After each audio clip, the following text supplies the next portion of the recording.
ఓం శ్రీ మహాగణాధిపతయే నమః. శ్రీ గురుభ్యో నమః. ప్రతి ఒక్కరూ గీతా పఠనం చేయాలన్నదే మా ఉద్దేశం. వారానికి 5 శ్లోకాలు 5 సార్లు రండి కలిసి గీతా శ్లోకాలను పఠిద్దాం. ఓం నారాయణ నమస్కృత్యం నరం చైవ నరోత్తమం దేవీం సరస్వతీం వ్యాసం తతో జయముదీరయేత్. ఆపదామపహర్తారం దాతారం సర్వసంపదాం లోకాభిరామం శ్రీరామం భూయో భూయో నమామ్యహం. కృష్ణాయ వాసుదేవాయ హరయే పరమాత్మనే ప్రణతః క్లేశనాశాయ గోవిందాయ నమో నమః. అల్ల జగన్నాథుకు వ్రేపల్లియ క్రీడార్థమయ్య పరమాత్మునకున్ గొల్ల సతియా యశోదయు తల్లియునై చన్ను గడిపెద్దనురగ కృష్ణ. శ్రీకృష్ణ పరబ్రహ్మణే నమః. ప్రారంభిద్దామా? శ్రీమద్ భగవద్గీత విశ్వరూప సందర్శన యోగము ఏకాదశాధ్యాయ. 51 నుంచి 55 శ్లోకాలు చెప్పుకుందాం. మొదట ఈ 5 శ్లోకాలు నేను ఒకసారి చదువుతాను. నాతో పాటు 3 సార్లు పలకండి. మళ్ళీ అందరం కలిసి 5 శ్లోకాలు పఠిద్దాం. అర్జున ఉవాచ దృష్ట్వేదం మానుషం రూపం తవ సౌమ్యం జనార్దన ఇదానీమస్మి సంవృత్త సచేతాః ప్రకృతిం గతః. శ్రీ భగవానువాచ సుదుర్దర్శమిదం రూపం దృష్టవానసి యన్మమ దేవా అప్యస్య రూపస్య నిత్యం దర్శనకాంక్షిణః. నాహం వేదైర్న తపసా నదానేన నచేజ్జయ శక్య ఏవం విదో ద్రష్టుం దృష్టవానసి మాం యథా భక్త్వా తనన్యయా శక్య అహమేవం విదోర్జున జ్ఞాతుం ద్రష్టుం చ తత్వేన ప్రవేష్టుం చ పరం తప. మత్కర్మ కృన్మత్పరమో మద్భక్త సంగవర్జితః నిర్వైర సర్వభూతేషు యస్స మామేతి పాండవ. అర్జున ఉవాచ దృష్ట్వేదం మానుషం రూపం తవ సౌమ్యం జనార్దన ఇదానీమస్మి సంవృత్తా సచేతాః ప్రకృతిం గతః. దృష్ట్వేదం మానుషం రూపం తవ సౌమ్యం జనార్దన ఇదానీమస్మి సంవృత్తా సచేతాః ప్రకృతిం గతః. దృష్ట్వేదం మానుషం రూపం తవ సౌమ్యం జనార్దన ఇదానీమస్మి సంవృత్తా సచేతాః ప్రకృతిం గతః. శ్రీ భగవానువాచ సుదుర్దర్శమిదం రూపం దృష్టవానసి యన్మమ దేవా అప్యస్య రూపస్య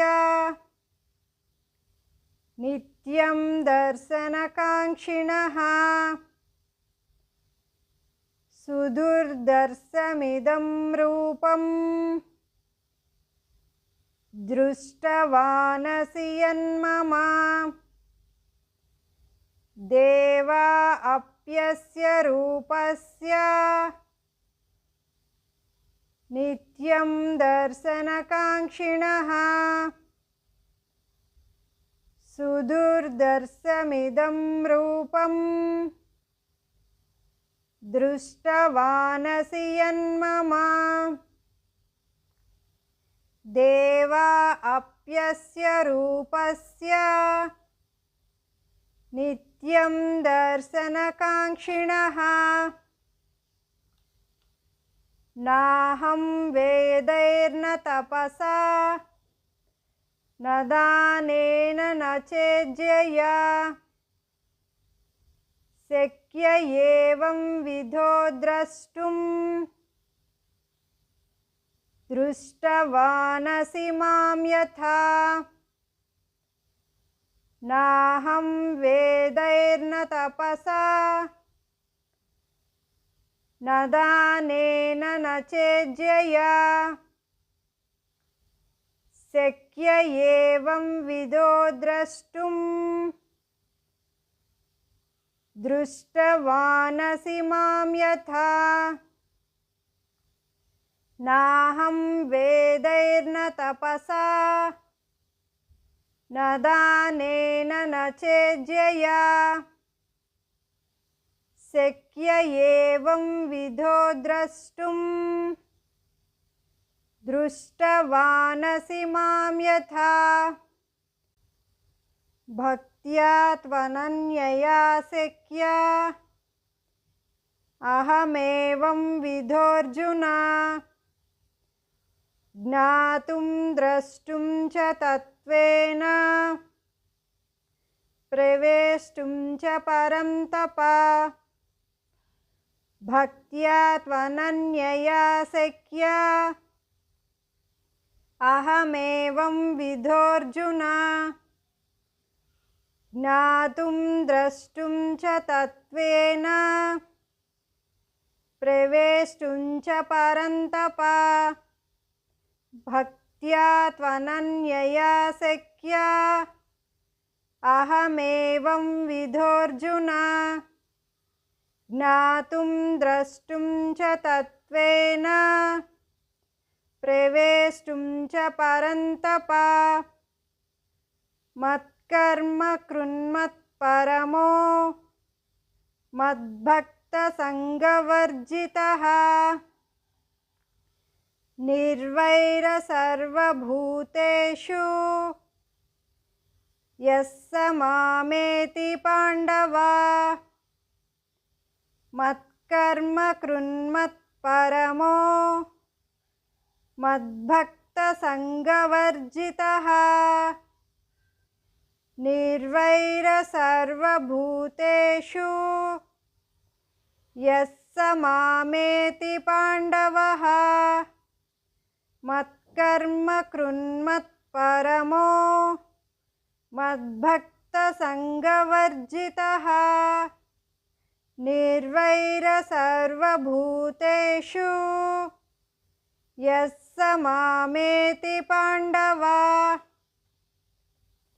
अर्जुन उवाच दृष्ट्वेदं मानुषं रूपं तव सौम्यं जनार्दन इदानीमस्मि संवृत्ता सचेताः प्रकृतिं गतः। श्री भगवान उवाच सुदुर्दर्शमिदं रूपं दृष्टवानसि यन्मम देवा अप्यस्य रूपस्य नित्यं दर्शनकाङ्क्षिणः नाहं वेदैर्न तपसा न दानेन न चेज्यया शक्य एवं विधो द्रष्टुं दृष्टवानसि मां यथा भक्त्या त्वनन्यया शक्या अहमेवं विधोऽर्जुन ज्ञातुं द्रष्टुं च तत्त्वेन प्रवेष्टुं च परन्तप मत्कर्म कृन्मत्परमो मद्भक्तसङ्गवर्जितः निर्वैरसर्वभूतेषु यः स मामेति पाण्डव। తాత్పర్యం అర్జునుడిలా అన్నాడు, జనార్దన, నీ సౌమ్య మానవ రూపం చూస్తుంటే నాకు కాస్త స్థిమితంగా ఉంది, నా మనస్సు కుదుట పడింది. శ్రీకృష్ణుడు చెబుతున్నాడు, అర్జున, నీవు చూసిన ఈ విశ్వరూప సందర్శనం అంతా తేలికగా దొరికేది కాదు. దీనికోసం దేవతలు ఎల్లప్పుడూ పరితపిస్తూ ఉంటారు. నీకు కలిగిన ఈ అపూర్వ అవకాశం వేదాలు చదివినా, దానాలు చేసినా, పూజలు చేసినా, తపస్సు చేసినా కూడా దొరకదు. అర్జున, అనన్యమైన భక్తి ఒక్కటే నన్ను తెలుసుకొని చూసి నాలో ప్రవేశించడానికి సాధనం.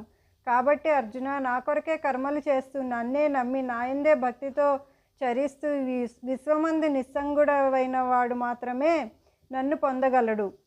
మిత్రులారా, నేను చెప్పబోయే 5 వాక్యాలు గుర్తుంచుకోండి. గీతా పఠనంతో పాటుగా ప్రతినిత్యం ప్రతి ఒక్కరూ ధ్యానం చేయాలి, చేయించాలి. జీవహింస చేయకూడదు, శాకాహారులుగా జీవించాలి. ప్రసార మాధ్యమాలైన చరవాణి, టెలివిజన్ మున్నగు వాటిని అవసరానికి మించి వాడకండి. దానికి బదులు ప్రకృతితో, చుట్టూ ఉన్న మన వారితో గడపండి. మాతృభాషని గౌరవించండి. పరనింద చేయకూడదు. ఇతరులకు మంచి చేయకున్నా మన మాటలు, చేష్టల వల్ల వారిని బాధించకూడదు. మంచిని ఆశిద్దాం, మంచిగా జీవిద్దాం, మంచిని పంచుదాం. ఓం సర్వే భవంతు సుఖినః, సర్వే సంతు నిరామయాః, సర్వే భద్రాణి పశ్యంతు, మా కశ్చిత్ దుఃఖ భాగ్ భవేత్. సర్వం శ్రీకృష్ణ చరణారవిందార్పణమస్తు. స్వస్తి. ఓం శ్రీమద్భగవద్గీతోపనిషత్సు బ్రహ్మ విద్యాయాం యోగశాస్త్రే శ్రీకృష్ణార్జున సంవాదే విశ్వరూప సందర్శన యోగో నామ ఏకాదశోऽధ్యాయः సమాప్తः.